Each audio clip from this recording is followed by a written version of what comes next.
We all know that the climate is changing, negatively impacting and affecting both production and productivity. One of the effective instruments in our disposal is definitely the climate finance that can be tapped to accelerate agribusiness development in Uganda.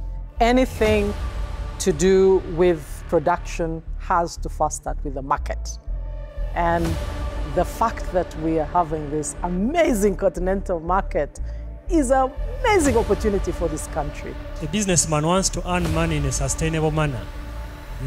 You have that predictability, that cover that I can get this price for the next 3 to 5 years.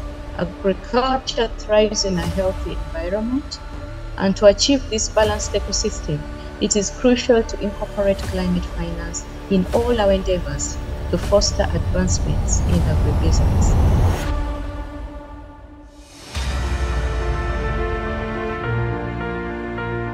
Morning, ladies and gentlemen. I'd just like to start by expressing my inability to contain my pleasure in once again having both in-house and online. I believe we have an online presence as well. Welcome to the Mkutano. Agriculture is a priority of government, and we want to ensure that we commercialize and really build our transformation base on this amazing sector, as it were.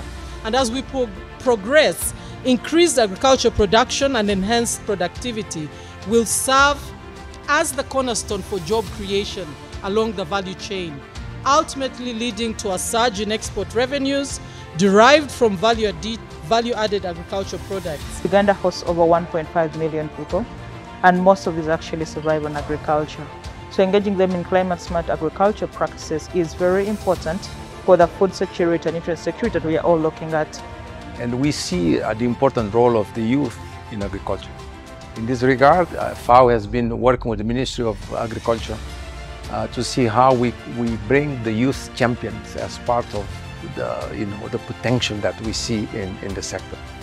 Japanese, they say 80% planning, 20% execution. So for me in agribusiness, my proposal is that let us step a little bit back. Let us ask the right questions. Let us understand who we are, understand what are the problems we are facing, and then face them squarely. But when you face them squarely, let's be analytical. In the past, we've invested directly into vehicles that are invested in agriculture, such as the Yield Fund, helping SMEs that are in agriculture to grow. But now we want to go a step further. Can we actually mobilize farmers through a national marketing effort? And that way you address the issue of market access, standards and certification. From its inception, Mkutanos have cast a bright light on the pivotal role that economic strategies play in achieving sustainable development. And now at the second Agri-Business Mkutano, it is important to acknowledge how all Mkutanos have embodied SDG 17, Partnerships for the Goal.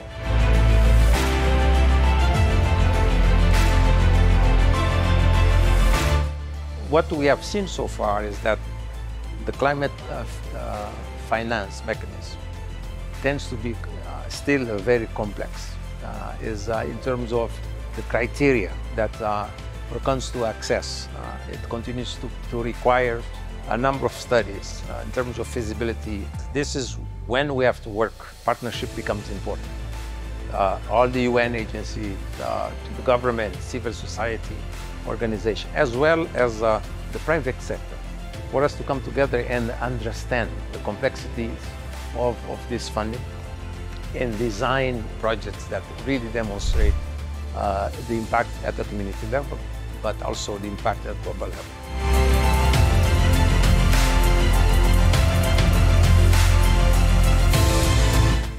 The Global Climate Fund, for the first time, gave us $80 million to actually, in 5 countries in Africa, to actually implement a reduction in food waste in Africa. And Uganda is one of those participating countries. And for those that have interest, we can work with you in looking at impactful solutions that will reduce food loss across the value chain.